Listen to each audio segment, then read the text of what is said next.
Well, Baltic World, I'm Charlene. I'm Crispin. This is our week in review. Baltic World is a channel where we discuss important issues facing Northern, Central and Eastern Europe. But before we begin, how are you, Crispin? Magnificent. It's been a while. It's been a fair while, yes. I apologise for that. However, Charlene has published her own video for the first time on the channel. I mean, I appear in some B-roll interview, but she did the whole show. So it's a travel vlog in Jelgava, Latvia, and we've got a few more travel videos coming out. It's really cool to kind of relive our Baltic trip from April.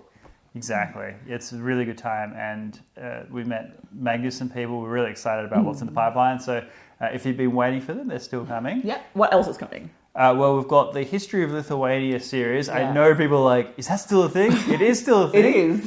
Charlene has been diligently pushing that forward, so that'll be coming out. We've got, there's the lecture video that I did on China. I will do another one. The next one will be on the UK and its relationship with the Baltic, because I think that's quite significant, particularly with leadership changes going on in the UK at the moment, and the UK trying to navigate its post-Brexit future. There's also a sort of a sadder one, which is suicide in Lithuania. That was raised by viewers in our meeting. It's been a long time coming, but it is a complicated issue. We're trying to get some hard numbers and figures. People have been really supportive of this. Basically, the Baltic has quite high suicide rates, and we're trying to uncover the reasons why and what might be done about that. Then we also have some pagan videos. So when we went to Charlene, there's a wonderful park. We'll have obviously a travel video on that. You definitely need to go see it. It's near the Hill of Crosses, but wonderful explanation of pagan Lithuania work. Charlene got her own copy of When I got my own coffee. Gods and Legends. Amazing academic book on Lithuania. Gods of Legends, Gods of Men, Crispin. Gods of Men. something like that. I tried to start reading it, and you need to concentrate. It's one of those books you need to concentrate. It's an academic book. It's very focused on the linguistics, and if you want to understand forensic linguistics, like tracing the origins of words and languages, it is a good text. It's a very good text. And there's a lot of things happening for the channel itself. Now, we were hoping it would be done by this month, but we can announce something that will be happening by November. It's in the pipeline, and we'll explain the journey. Yeah. So there's an explanation why we keep shifting settings, right? That's right. We're moving around at the moment, but that won't be permanent. We're moving around while we wait for work to be done. We are having our own permanent studio set up where we will be working on this and some other channels as well full time. So at the moment we're doing this between our day jobs and things, but we are going full YouTube. And we'll have a proper studio with all the equipment and soundproofing and everything we need to be able to record quickly. We'll have extra support that will be helping us with the video editing and the back end side of things, which takes up the majority of the time. Yeah. And we'll be able to produce hugely more content. So we're taking a hit in the short term in terms of we have to produce less because we're trying to get all this stuff done. Yes. We were hoping it would be done by September. This was our goal, but beholden to contractors and renovators, so they're actually this is proper renovation work we're getting done here. It's actually really exciting. Never in my life would I tell, if I ask Charlene, she will go full time on the internet. It's just so abnormal. Yeah, and I think that the Baltic World, it's also been another milestone for us. By the way, 1 year for Baltic World, 1 year. So we will celebrate like we did last year. And the next milestone, we'll find a way to do that and share our experience with you guys on the community page. But yeah, it's been a magnificent journey. Thank you so much for those that have supported us along the way. If you want to support us, you can do so at Contribui, which is a Lithuanian startup. Entirely up to you guys. We're not begging for contributions or anything. The best thing you can do is like and share these videos because we want to continue to grow and share the Baltic with the rest of the world. But instead of just producing 1 or 2 videos a week, we might be able to produce 1 or 2 videos a day that would be amazing if we can get the necessary support. Not promising that level yet, but it will definitely be a much higher production quality and frequency than you have experienced in the past, because we will have our dedicated studio. At the moment, every time we record a video, we have to just set up all the lighting, set up all the equipment, do all the different takes, find a space where we can do the editing. Mate, I have to make sure you're in the country. Yeah. He's been traveling so much, I'm leaving him behind. So. Yeah. It's been difficult. So yeah, that's why we've had the delays, because we've really been trying to get this over the line. At this point, we can now just take our feet off the gas and let the workers do everything they need to do, and then we can come in at the end and make sure it's all set up. Yeah. But we're so close now. We are very close. Yeah. And the thing is, thinking about where we started with Baltic World, right? It's been a year. And our whole mission for Baltic World is like, this region of the world is undiscovered. No one's talking about it. Why? Yeah, relative to its importance. But that was only at the time that we started. Since then, if we run through the list, No. you had the... Sorry? Yeah, no, I'm like, I know. Yeah, so the Belarus border crisis, the Astrovayets power plant and the issues surrounding that. You had Taiwan and Lithuania and China having their fight. And of course, the horrific war in Ukraine. So this region has gone from something that you really have to kind of bring people to and showcase to something that everyone knows about. They may not know all the intricacies, and that's kind of our role, but it's gone from being a complete off-the-radar issue to something that is front and center, and that was not something we could have predicted, and adds a weight of responsibility to what we're doing as well. Yeah, no, it's a pleasant surprise that we've been able to ride this wave that we just didn't anticipate at all. Yeah. But it's well needed, like this region is super important, and especially with Russia and Ukraine. So give me an update. Yeah? Is Ukraine winning? Because it's been a while. I think people are kind of fatigued around the world. I mean, not in the region, the Baltic region, but, like US, even Australia, are kind of a bit... Yeah, this is not... Okay, so I think what you mean by that is that the publics have kind of... I wouldn't say at the government level that there's fatigue. There's still strong commitment from the US government, Australia, the other governments around the world. But I feel like the tension's kind of moved away. And it really should be front page news every day, but... Yeah, I think that's absolutely right. Obviously, there is fatigue in the media where the war in Ukraine... And I think it's for two main reasons. One is simply time, because when something happens, it's all over everywhere. But secondly, because the war has moved specifically to the east of the country and seems more contained from a Western point of view... their attention starts to wane, particularly as the cost of sanctions and things continues to mount. Russia has managed to get currency from elsewhere. Its ruble has gone up in value, so the question mark around the quality of the sanctions. So just general fatigue has pushed it on, and people are wondering whether Ukraine can win the war. And so how is the war going? Well, I think Ukraine needs a major victory. That's what they need. If they had a spectacular military victory, and I don't mean just defending territory, but actually going on the offensive and defeating the Russian army in an open fight, that would do multiple things. Obviously, it would demoralize the Russians. It would reinvigorate the Ukrainian spirit. But also this fatigue that we're seeing in the West... One of the major factors is the idea that it's a stalemate. It's just going to drag on in a bloody quagmire, that both sides are going to exhaust themselves without really gaining much, and that the best thing to do now is to sit down and talk peace. Now, it's not my view. I think it is the German view, unsurprisingly, but it's definitely not my view.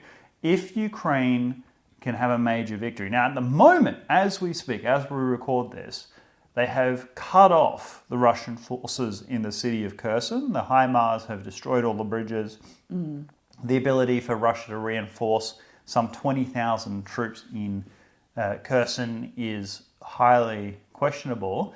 And the Ukrainians have launched their major counteroffensive to try and seize Kherson. The Ukrainians have asked that People don't post much on social media about the operations at the moment because they want to maintain secrecy of what's going on there. And then they'll, when there are things to report, we'll report it. But we're trying to respect that. If Ukraine is successful, if Ukraine is successful, I think that would absolutely change the game. The rest of the world would see that Ukraine actually can win, right? I think that's a very important thing for the West to because at the moment the narrative is taking hold that, this is just going to drag on, it's a stalemate, etc., etc. There's time to negotiate. Yeah. But if people say, oh, wow, Ukraine has captured 20,000 Russian troops, that would people would be, okay, let's do this. That's a big deal. So the victory for Ukraine in Kherson, it would be a huge victory just because it's a significant strategic area. Yeah. But also, I think politically, it would be an even greater victory if that occurred. Now, I'm using the word if advisedly because we don't know at this stage what the outcome could be. But what's Russia's victory conditions? I think the de facto recognition of Donetsk and Luhansk as part of Russia, a new kind of peace negotiated across the east of Ukraine that means that these regions have been separated effectively from Ukraine.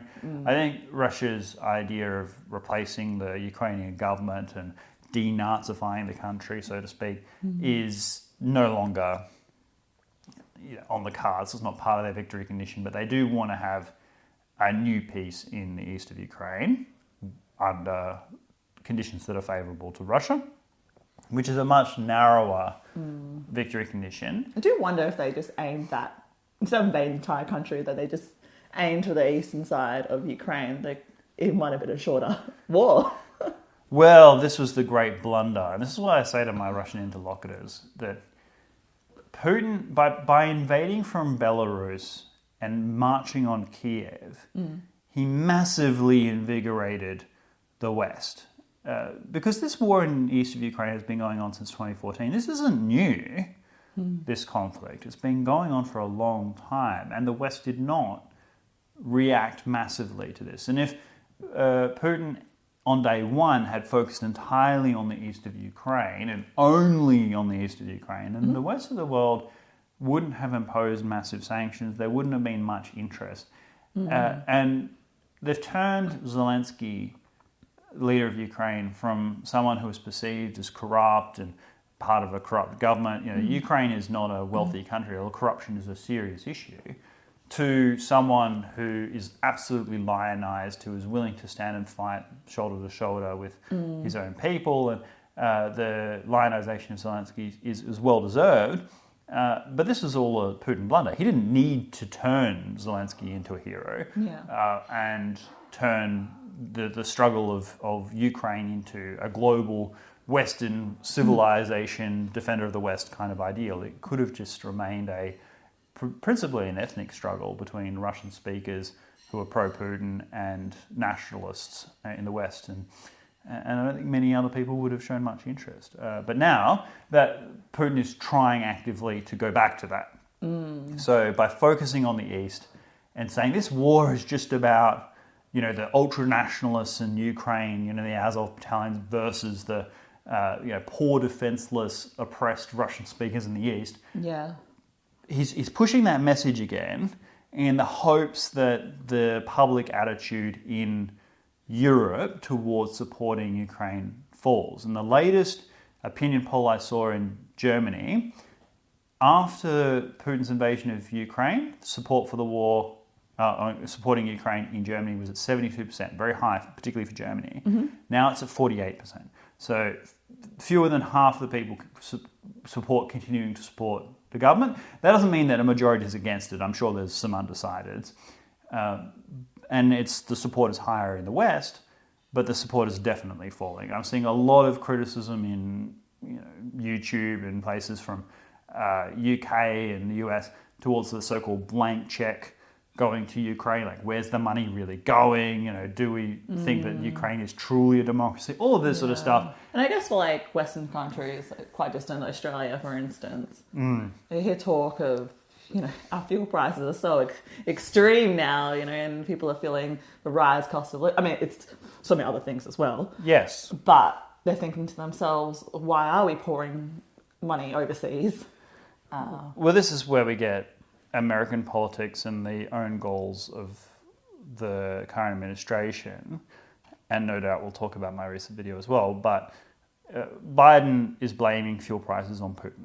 Okay? And his reason for doing that is obvious, because he doesn't want to be held responsible for the reduction of fracking and things in the United States, the fuel independence that the US had, which is no longer the case. It's a typical politician move. Understandable. I mean, look, to be fair, like he's got this kind of, like Putin's invasion of Ukraine does impact fuel prices. Yes. But certainly it was a huge inflation before the war and remained so after the war. So the principal reasons were different. Nevertheless, what that means is when Biden goes out and said, this is the Putin tax that everyone's paying, well, people are like, well, maybe there shouldn't be a war in Ukraine and we wouldn't be paying this tax, right? So the actual support for the conflict is reduced by the rhetoric saying that the inflation is the responsibility of Vladimir Putin. It's a self-goal when it comes to those that want to continue to support the conflict, as the US administration rightly does. So that's, and I'm critical of the Biden administration all kinds of ways, it's no secret. But one thing that they did extremely well was prepare people before the war broke out that the war was coming. This was something that US intelligence agencies got right. They were very clear that Putin was preparing to invade. And then when he did invade, it looked like the Americans had done everything reasonable to try and stop the war, and that Putin was absolutely the aggressor. So it controlled the narrative quite completely, and that was skillful for the Biden administration. It maximized the international response and solidarity in support of Ukraine. But now that the domestic politics in the US and elsewhere is creeping in, particularly as it relates to the economy and inflation, and the narrowing of Russia's war aims in the East, the support for the war is starting to crumble and fracture. That's why Ukraine needs a victory. I do wonder the consequences, say that they do negotiate a peace and be like, look, you can take the eastern parts of Ukraine. Because there are Russian speakers everywhere in the Baltic. So does that give permission for Russia to take over eastern parts of the Baltic? Like, seriously, they need to think about this a bit more. Yeah, that's 100% right. That is 100% right. The Baltic countries have been, of course, the strongest in support of Ukraine. So strong, in fact, that the Russians have noticed this, particularly when it came to Lithuania blockading goods reaching Kaliningrad, and also the current push for all the Baltic countries to block visas for Russian travellers. It was on the insistence of the Baltic countries that the EU did revise the visa requirements. I haven't reported on this, but basically there was an agreement prior to the war where visas for Russians entering the EU was quite cheap, quite simple. But now that special deal has been torn up. So Russians that want to travel to the EU are paying a lot more money and are waiting a lot longer to get those visas. And of course, you could imagine the administrators, like if you're in a passport office somewhere and you've got a pile of visas to get through, you can see who's going to the bottom of the list, right? Like they're putting the Russians down, in support of Ukraine as kind of just an act of patriotism, just as going slow administratively. Whereas the Baltic countries are pushing for even stronger restrictions. And so Russia is taking the Baltic push personally, as they should. I mean, they should take it personally, but the Baltic is doing this absolutely fairly in support of Ukraine. And I fear that Russia will seek to create a land bridge between main Russia to Kaliningrad through the Baltic countries. In other words, invade NATO. They won't do it right now. They'll wait for a distraction. So let's say China invades Taiwan, then that could occur. And I think the Baltic countries really need to gear up for that, because that's where Russia will need to be properly defeated. In the meantime, if Kherson falls to Ukraine, I think that changes the game completely. Because if everybody loves a victory, right? And if Ukraine can win a major victory, like not just defending territory, not just pushing Russia back, but actually, across every television screen in the world. If you think about what's media friendly, thousands of captured troops being marched from Russia to Kiev would be astounding. And I think all this talk of it's the war's dragging on, it's the quagmire, can't get anywhere, will fade away because Ukraine will have proven that it can take the fight to Russia and actually regain territory.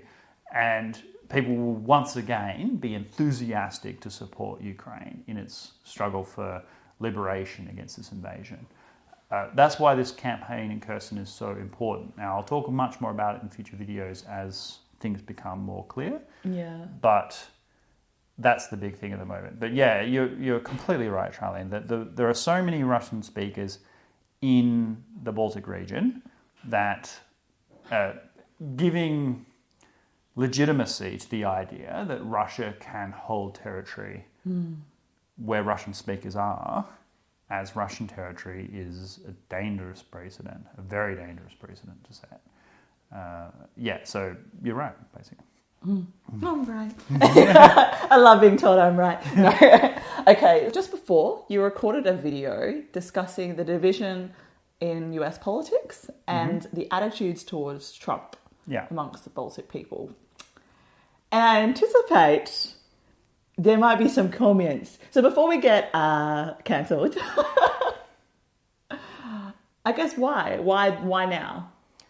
Okay, so there's a motivation here that relates to where America is at right now. In ages past, you could be aligned to one party or another as a foreign government, but the line would basically be, yes, our party has an affinity with the Democrats or the Republicans, but we're happily working with any US administration because we have a strong connection with all the American people. The Americans, the old saying economically was America sneezes, the world catches a cold. Well, that's also happening culturally. America is airing its dirty laundry for the world to see with massive division and basically inviting people on Twitter or elsewhere to buy into that, to support Trump or to support the Democrats. And if you're in the Baltic, there's a strong inclination to attack Trump because there's a perception that Trump and Putin are best buddies, and that's definitely a domestic attack in the United States. During the Trump years, there was 4 years of Mueller investigation into Russia, and that's because the American elite on the coast could not imagine that Hillary Clinton lost legitimately, that there had to be some kind of foreign Russian influence. intervention. Yeah, exactly. And so there has been this narrative that's been constructed. And my video was aimed to give a more objective analysis. What did Trump actually do in office in relation to his Baltic policy, in relation to his Ukraine policy? How does that compare with previous and future administrations? And I mean, I don't understand the fear because Trump just looked very friendly towards Russia in the beginning. He was.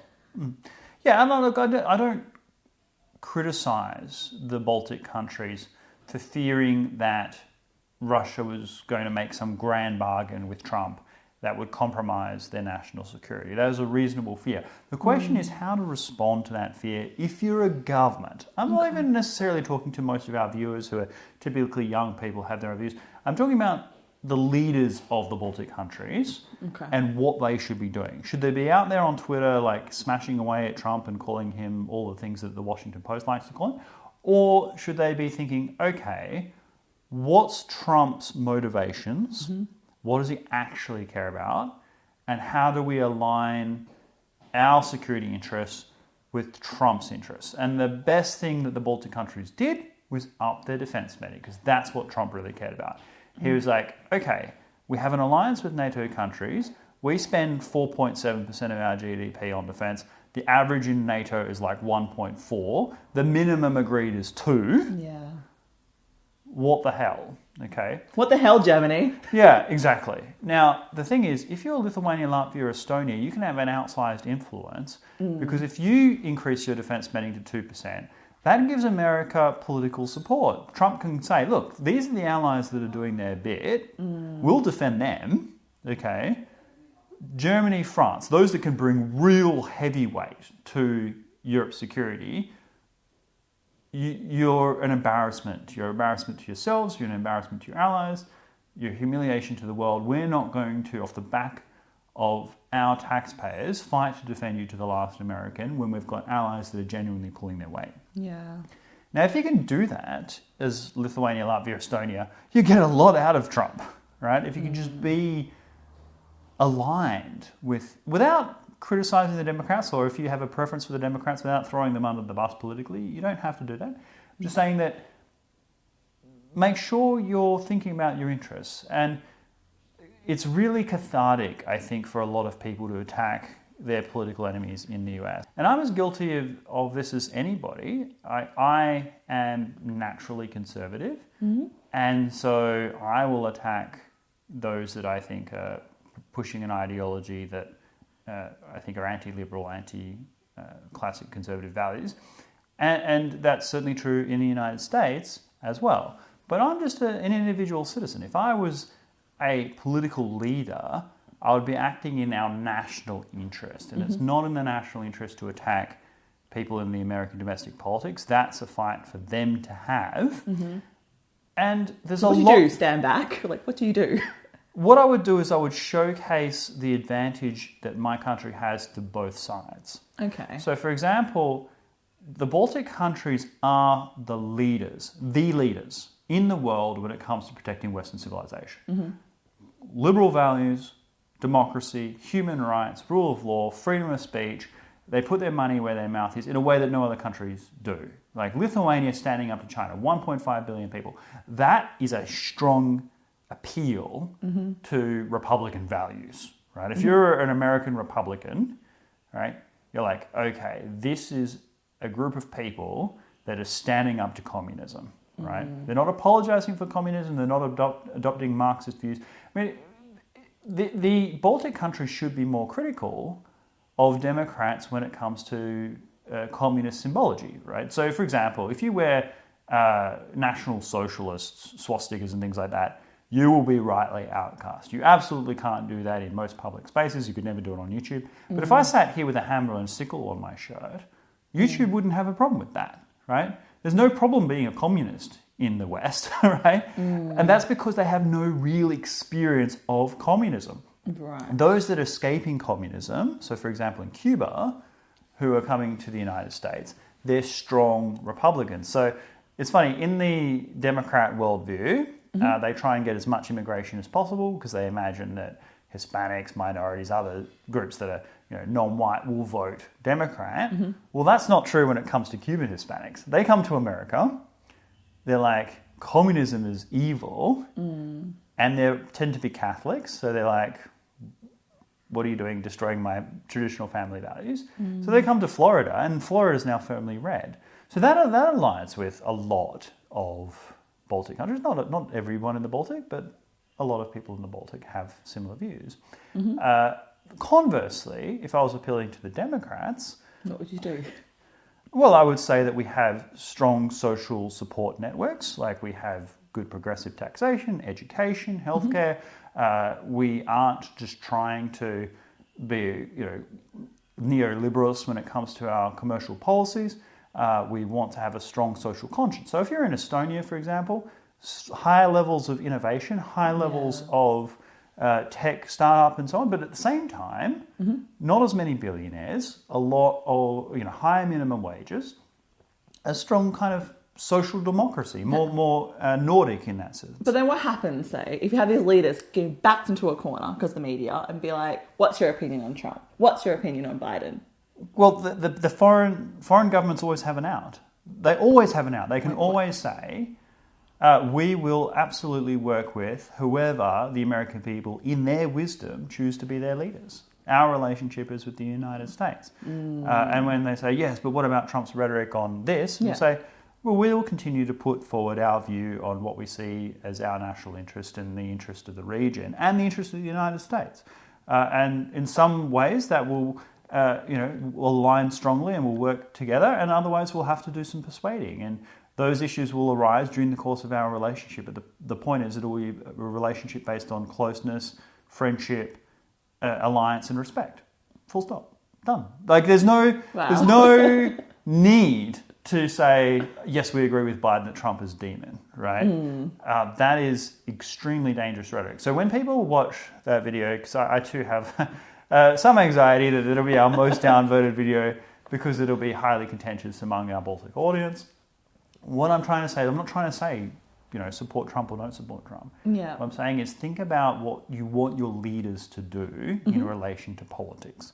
Sure. Because they should be standing up for values like they are vis-a-vis China, vis-a-vis Russia, but they should also be circumspect about how their allies are. And I'd say that for our own government in Australia as well. One of the things I really respected about the Australian government the past number of years is that they were moderates when it came to Trump. They looked at things as they actually are.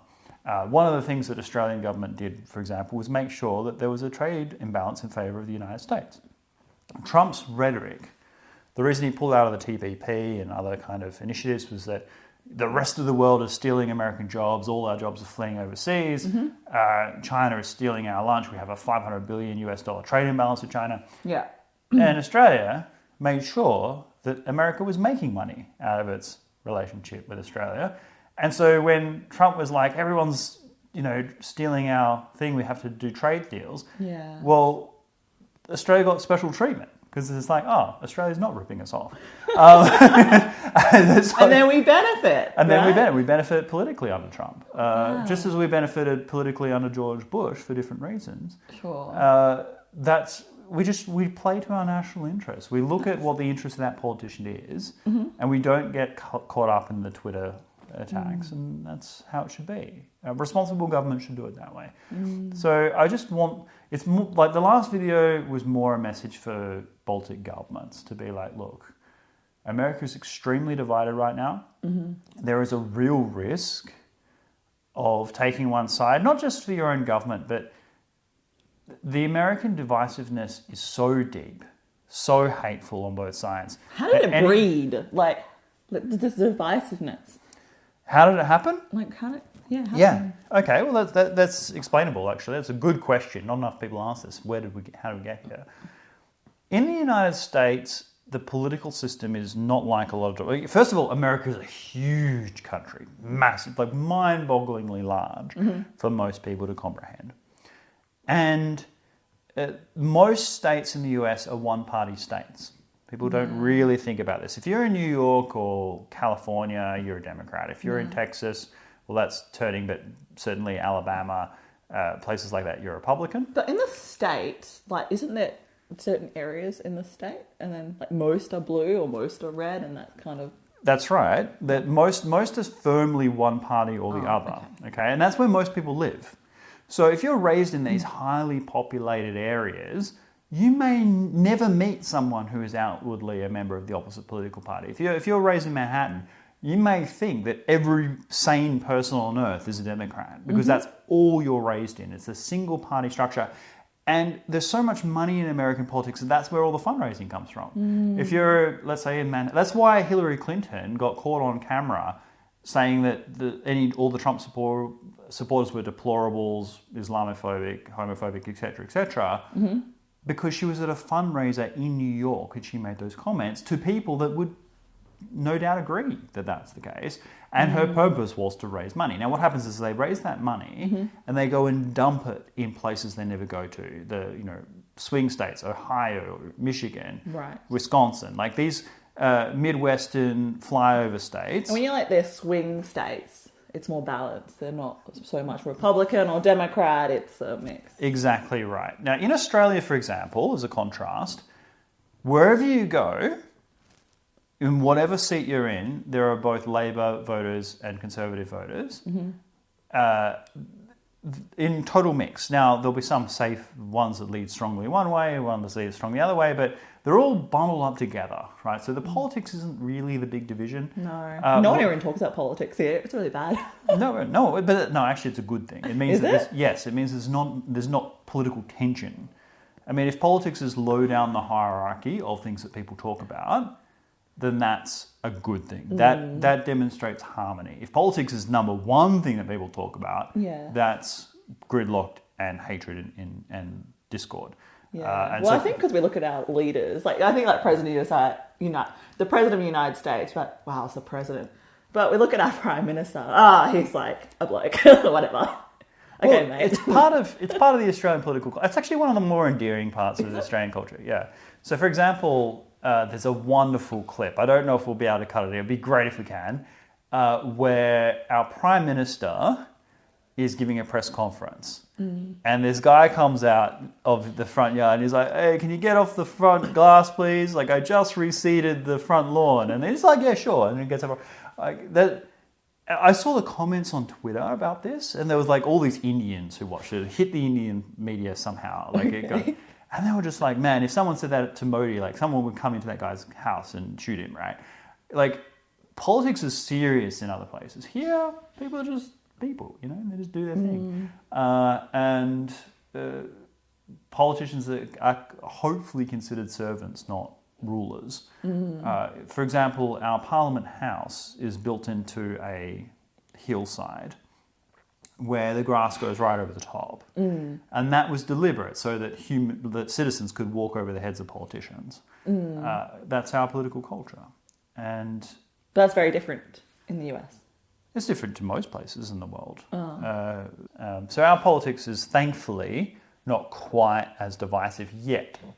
Although, unfortunately, America has this cultural export where the division is coming to Australia. Because Australians do care about, Trump, and they care about the Democrats, and that division does spread here.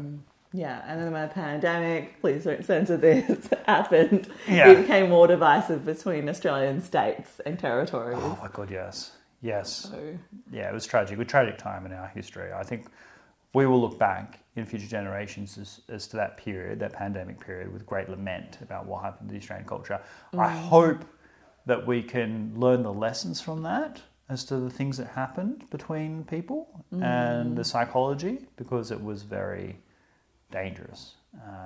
I thought we really fragmented our country in a way that was unusually bad, and we're still seeing it in New Zealand and other places. So yeah, hopefully that's an end. But we'll do a video on that. Actually, that's a good segue. So when we get to our new digs, I can't wait. It's been so long, but we get to our new digs. Finally, the finish line is looking there. We'll have some more channels. One of those is on nothing to do with Baltic. It's to do with reviewing poker rooms. For people that are interested in poker, they can go to different poker rooms around the world and get actual reviews, the different rake structures, different game options and service and things like that. Shameless plug. There's nothing, shameless plug. There's nothing like that on YouTube or on the internet at all. So hopefully it'll be extremely useful for people who are interested in that. But also, Dangerous Policy will make a bit of a return. It's kind of weird. The videos that have the strongest longevity on our channel are Dangerous Policy era videos, which isn't a bad thing. So most of our Baltic videos, not all, obviously travel videos and things, they have greater staying power, but a lot of them are news, what's happening in Ukraine, what's happening in politics. So people aren't going to go necessarily and watch a video about, Latvian elections from 2 years ago. Okay, that's not the way this works. It's a more news cycle friendly channel, but we've got some controversial topics from way back when that are still picking up momentum in the algorithm. I do wonder, wow, people are really thinking about these issues. Well, I think they're important issues. They're controversial issues. They're issues that are serious about our society. So I will return to Dangerous Policy. So those people that are still sticking with this channel from the Dangerous Policy period, please know that come November, I will start that up again and get back into it. It means Baltic World gets a new logo, hopefully. Yeah, so because the logo we have for Dangerous Policy is for Baltic World is the old Dangerous Policy logo. And if you look at it carefully, there's like a D and a P and an owl kind of wings. I didn't necessarily want to change it because I think it's quite elegant, and I think it has a kind of a historical quirk that, let's say Baltic World runs for 5 or 6 years, people will be like, where does this Owl come from? Logo come from? And then there's an origin story that I think is quite nice. However, I think Charlene is... I really want to change it. I want to change it. Because it doesn't scream Baltic, Are there Baltic owls around? Like, I guess maybe. Of course, yeah. We got an awesome photo of an owl the other day. Yeah. But yeah, we'll get a Baltic World logo done as well. And yeah, there's so much happening in that space. But basically, the videos that are still being picked up by the algorithm and still getting a lot of comments and stuff are the controversial videos we did on, human mate selection, things like that. Things that aren't to do with the Baltic. But the Baltic World will get much more content as well, because we will have the support able to support a channel that does constant reporting, international reporting of Baltic issues. I am looking forward to separating the two, because when you have these legacy videos and then we transfer Baltic World, we're still getting a lot of views from these old videos, which means we're bringing on a different audience, which kind of screws up our algorithm of... It does. In YouTube, a pro tip is... Focus on one topic. Yes.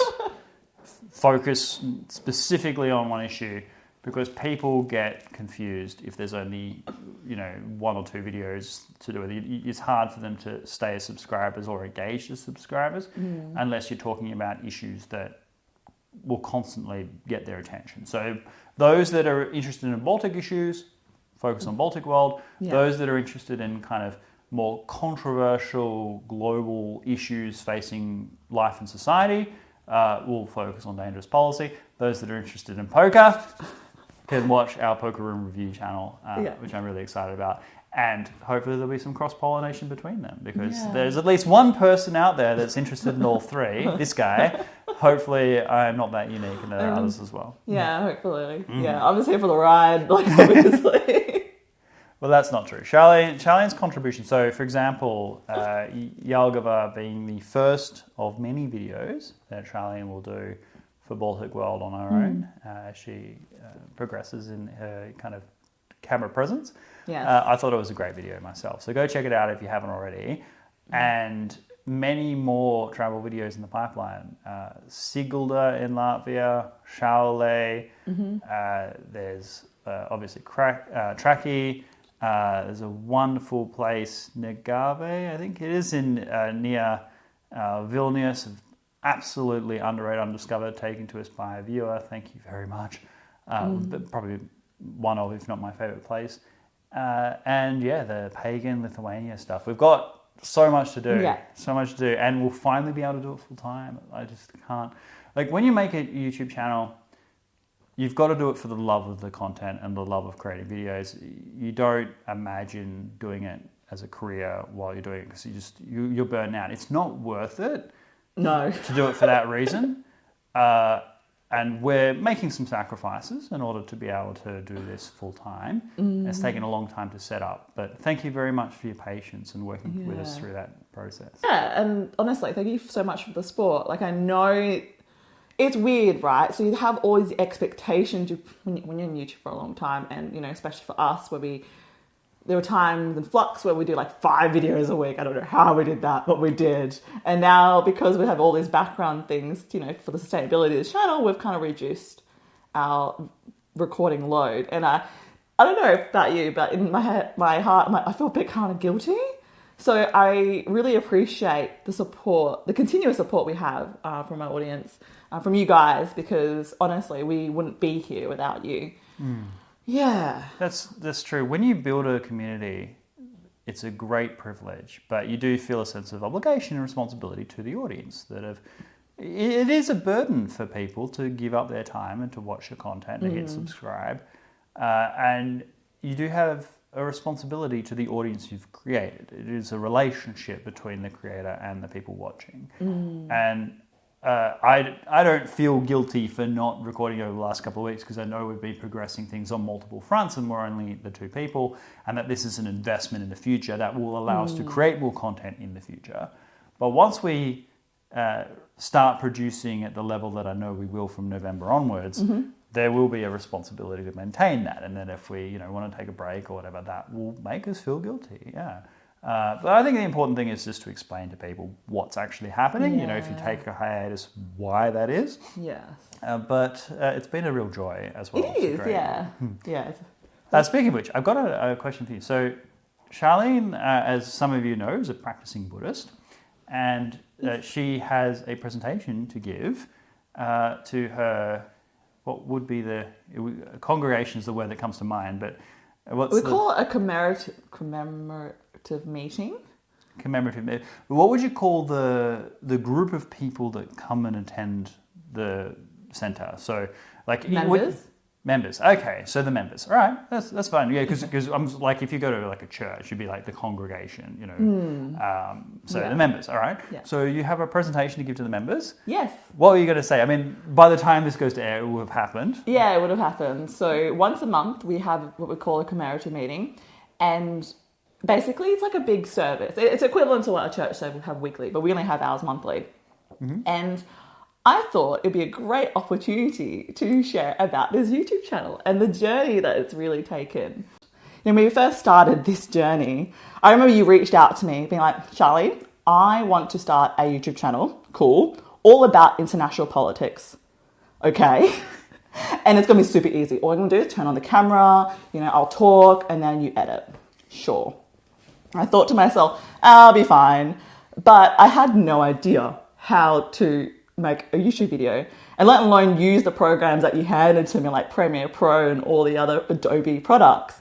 So I would spend hours after our first video Googling how to make a YouTube video and use all these programs. It was a lot of work and it's a very steep learning curve, but I thought to myself, it's all going to pay off. And when we finished that first video, which I was pretty proud of, I couldn't wait to share it with my family and friends. It actually wasn't that bad of a video. I mean, you can't watch it without cringing and dying. Yeah. No, but I was really... it was decent. Yeah, it was decent. And I was really excited to share with my family and friends, right, during that time. But, so I gave it to them, like, look, tell me what you think, And they all looked at me, all of them were like, Shine, what was that? I couldn't even last 10 seconds. Which was devastating to my ego. After spending hours and hours learning on all these different programs, how to edit, how to cut, how to upload, just for them to tell me this is such an ugly video. Yeah. Anyway, is it still up? Asian families, folks, true honesty. None of this, it's a beautiful drawing for the little 2-year-olds or the 3-year-olds running and they're going like this. And, you're so fast. No. Hurry up, kid. Bulldozer's coming. I think that's it, right? Like, it was sharp, it was raw, but I thought, never mind. My family were pretty frank. I thought after the 2nd, the 3rd, the 5th, the 100th, I'll get better feedback. But that never came. There was always something else to pick on. I remember at one stage, and you'll see dramatic difference, that my own brother told me, your videos are so ugly, let me help you. And he came over and schooled Crispin and I about lighting and about framing and what looks good on camera. He's a skilled photographer. He is. Yeah, he's done weddings before. And it just blew my mind of how technical it can actually be. And you'll see on our own channel how it dramatically changes from that point on. It kind of goes like this in the quality of... it takes a dive over the last 6 months as we move from place to place. Oh, yes. But you'll see in that middle period where we had a proper setup. Yeah. Different world. Different world, yeah. And I also want to acknowledge my mum. So... Hello. Big fan of the channel. Big fan of the channel. And from the get-go, even from day one, she's watched every single video of ours. Even if she doesn't understand it, even if it puts her to sleep, she would continue to support us and our channel, which I thought was incredible considering all the other criticisms I was getting from other friends and family. I thought to myself, wow, like, you know, it only takes one or two, us and my mum, to believe in me that we can actually do this and create a YouTube channel. And there was also points in this journey that I had to make for myself. Like, the weird thing about being on YouTube and being a creator is that the progress is so public. There are so many hobbies out there where, you can practice your hobby alone, you know, spend hours and hours in your room practicing guitar, for instance, and then come out like a complete, like a prodigy. And people are like, wow, like, you're amazing, you're so talented. But with YouTube, you need that feedback. You need to publish publicly and fail publicly in order to improve. That's exactly right. All your mistakes are out there. And that's, I think the big thing, if you're thinking about starting a YouTube channel, the big thing that stops you is you need that. You feel the need for it to be perfect. Yes. And it's not going to be perfect. It's not. You will dramatically improve over time, as you would hope you would. You wouldn't want your best video that you ever make to be the first video that you make.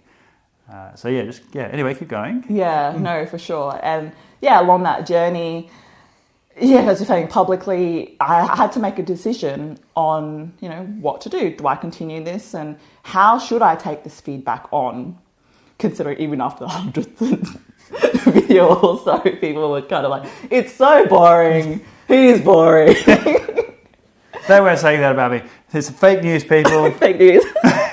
But I thought to myself, you know what? It's important that people have their opinions, but it's also important to focus on yourself. And I made the measure of every video we publish is going to be 1% better than the last video. You know, and that measure was so flexible. Did I learn something new on Premiere Pro to edit? Tick. Got it. Did I edit faster? Tick. And you'll see, like, on our channel, the quality of the videos actually increases like this, I think, in my opinion. And I feel like it's transformed the way I look at YouTube. It's also transformed the way I look at myself and my own potential. You know, I keep saying, you know, I've really got to stop that. Yeah, that's okay. And this is the thing. When you do that 1% improvement, you notice these things that you can improve over time, such as filler words. So I have done, obviously, a lot more time on camera than Charlene has. Charlene, as I said, only did her first solo video recently. It took me a very long time to reduce, never eliminate, but reduce the number of filler words that I use. And you can see the way that I now pause when delivering different topics and just accept that is the time. That takes practice. So much Camera practice takes, and you fail, as Charlene says, publicly. So the fact that you recognize that you're using the you-knows and likes and things is a major first step. And eventually you'll come to have a relationship with the camera as if you are talking to an audience. And one of the things that creates filler words, I think, is a sense of self-consciousness that it's an artificial environment. When we aren't talking to real people, we're talking to a lens with the knowledge, second tier, that we have a community with whom we interact. And once you can reduce the camera from being this scary object of ghost-like power to something that is a medium of conversation, as if you're talking through a telephone or on a Skype call, then it becomes easier to talk as if you would in normal conversation. Yeah. No, I agree. But that takes time, and you'll never be perfect. 1% improvement. And with that, having the 1% really helps in terms of keeping up with this journey. And it made me more resilient to the feedback, because I knew that, you know, it's so easy to measure success with numbers, right? Numbers, you know, the views, the watch time, subscribers, and you can almost associate those numbers with your own self-identity. So having that 1% was a great way for me to measure progress, and it was within my control. And from that kind of attitude, we slowly grew. We started to get a community, and from 0 got 10 to 50 to 100 to 1,000. And I don't think that would have happened had I listened to people's feedback. I think I would have given up, more or less. So I guess the moral of the story is, if you do something that you truly love, don't listen to other people's opinions. Someone listen to them, but then don't at the same time. I think the measure of success should really be that day-to-day grind. If you enjoy the process, and that's enough. But remember, this is going to be presented at my Buddhist meeting. So during this journey, I've been practicing as a Buddhist. What we had faith, we chant a lot, and a big part of it is overcoming challenges. For instance, when we decided to go on the Baltic trip in April, there were so many challenges with that. The moment I announced that I wanted to leave Australia and go to Europe, my dad especially and I started yelling at each other, don't go! I don't blame him. COVID was rampant at that time, and Australia seemed to be an island of islands, isolated from the world. So there wasn't that much COVID. Yeah, hype of pandemic fear. For sure. And it really bogged me down. But I thought, no, I'm going to book my flight, be fine. We're going to first land in Sweden. But then Sweden decides to extend its border closure to the 31st of March. And we plan to land in Sweden on the 1st of April. Now, this is my fault. I should be clear about this. We were going to land in Stockholm so that we can get a comfortable base and then travel around the Baltic. And I had in my head what I'd seen in the media, that Sweden is open, they never went into lockdown, Yeah. They had a completely different approach. So I didn't even consider there'd be any restriction to landing in that country. So I didn't even bother. Yeah. And then, I pretended like I knew all along that it was for ending on the 31st of March. But when I booked the tickets, I honestly didn't know. I know, because I Googled it and was like, what is this, Crispin? And you're like, That's fine, 31st. We're on the 1st, no problem. Exactly. So I thought, okay, right. Am I be able to go to Europe? I don't know. But thing is, okay, there was an out. So Sweden said that if you get a PCR test, you'll be allowed in, as part of the conditions. But 10 days before we were meant to fly out, I got COVID. So I remember being so upset, pacing back and forth in my room, being like, I'm not going to get on this plane. That's it. I'm going to fail the PCR test and we're not going to go to the Baltic. Sorry, Crispin. It was a really desperate moment. And remember, we hadn't been out of the country for years. We've been in this, it wasn't just the idea of going to the Baltic, although that was a huge milestone. But psychologically, it was something that really needed. Yeah. Yeah, no, you're right. It was, because I thought to myself, maybe everybody else is right. Maybe I'm not meant to go to Europe at this time, and this whole YouTube venture is just a hobby and nothing else. And I should treat it that way. But this is kind of where faith comes in. I start chanting, which is our practice, my practice, and thought to myself, look, if I'm meant to be on this plane with all faith, give me a sign. As simple as that. And I chanted a lot. And it made me reflect on the reasons why I wanted to go to the Baltic, why I wanted to go on this trip. I wanted to meet people across the world. I thought, how lucky am I to have started this YouTube channel in my bedroom, after work, after university, editing away, and connected people's hearts halfway across the world. Incredible. During a time of pandemic when everybody was in absolute chaos and worried about, all the things, which is fair enough, but I was able to start a project that, became a bigger part of my life. And then the most bizarre thing happened. 3 days before we were meant to fly out, Sweden opens its borders and did not require a PCR test, which was amazing. From the 1st of April. I remember us sitting on the plane saying to Well, actually, ourselves. before we even got there, when we went to check in, the staff, they didn't know. Yeah, so they're like, where's your PCR test? We can't leave you on the plane. And we're like, no, go check the things. The things have changed. Like, we're not landing until because we're flying out on the 31st. Yes. Rules still apply. Land on the 1st, rules don't apply. And so they had to go away. It took ages. They went away and did all their checks and everything. Came out and we're like, it's fine. Yeah, my anxiety was up here. Like, I know it was correct because I stalked the Smart Travelers website every day. Yeah, every hour, more or less. So it was amazing, the fact that, we were able to land. And we're probably the first Australians in Europe, more or less. We didn't come across many Australians. That's right, which is weird. Like, when you travel abroad, as an Australian, there's just Australian accents everywhere because Australians are an intrepid bunch and they're all at all the travelly places. But yeah, it was eerie. There was no... It was very authentic. There was plenty of, like, when we went to different countries, very much that country, but still very weird for us. Yeah, for sure. But it was, So, not only could I go to Sweden, but I could be be one of the first Australians to be in Sweden and the Baltic and Europe. Since the pandemic started. So I felt really special, and then got to meet you guys, got to see from my own eyes what the Baltic region looks like, because I actually had never been to Europe at that time. I really enjoyed the journey through Google Images prior to that point.